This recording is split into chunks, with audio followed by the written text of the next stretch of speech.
Good morning, and welcome back to Daily Dhamma, a letter to our children.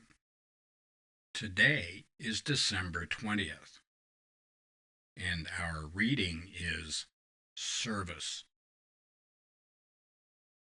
The purpose of life is to fit ourselves for maximum service to God, to our family, and to our fellows.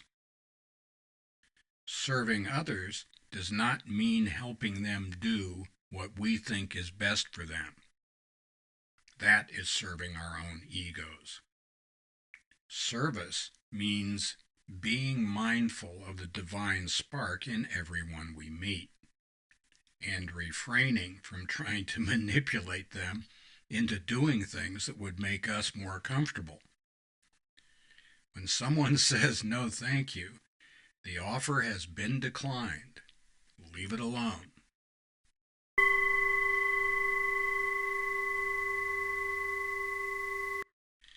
Manipulating others in the so that they'll do what makes us more comfortable and what we want them to do in the guise of helping them is pernicious.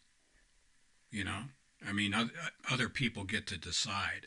I'm not talking about raising your children.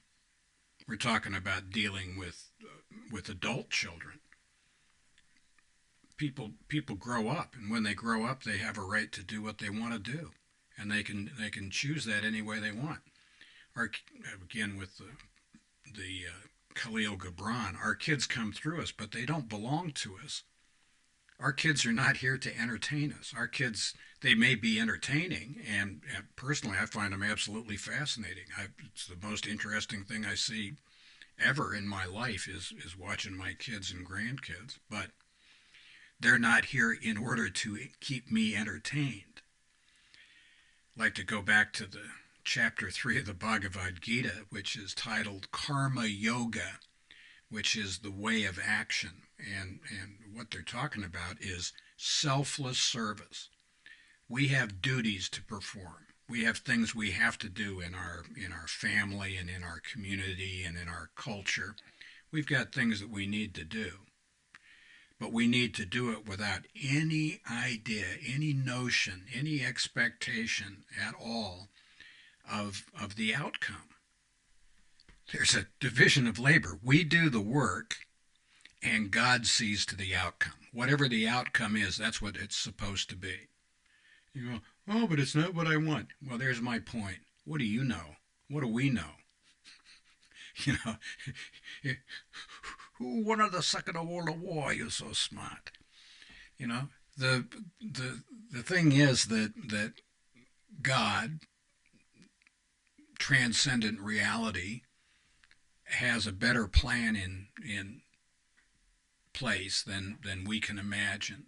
And so what we need to do is act out of selfless service. We need to do our duty, and we do it without any idea about what kind of an outcome we're going to get, and that way we can keep our feelings of entitlement and our feelings of our expectations and stuff off the table, and that will dramatically reduce the number of resentments we get.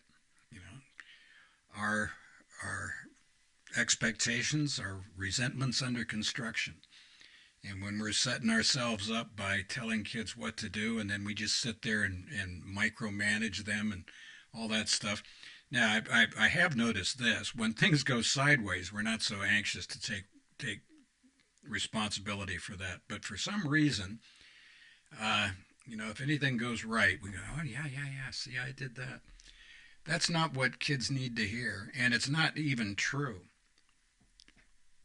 We don't cause those things. These things happen, and then maybe we're around to see them. That's about it. We can offer our help, and if the person we've offered it to says, no thanks, I can take it from here, we go, good on you, good luck with that, and without any kind of a sarcastic hook in that either. And happy trails to you until we meet again.